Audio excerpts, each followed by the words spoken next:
gather up any excess, pick up higher on the tip, and pull it over.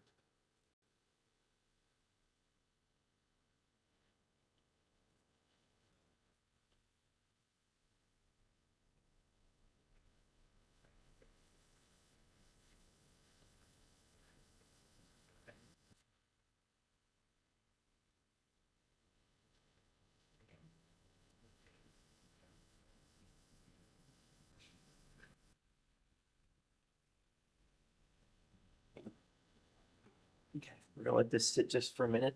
Okay, this is because I sanded off that excess grisella that got on there and just wiped it off. So it's a little damp just from the moisture of the wet sponge. But my stencils have set up. Now you always hear me say, you burnish at a certain time when it's plaster's in love in that humid state. However, for this instance, we're going to break that rule because we're looking for a very worn look. We don't want it uniformly shiny.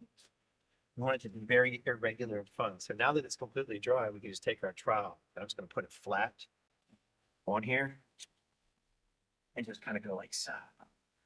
I want to ride the edge a little bit. And what will happen is it will, some of it burnish.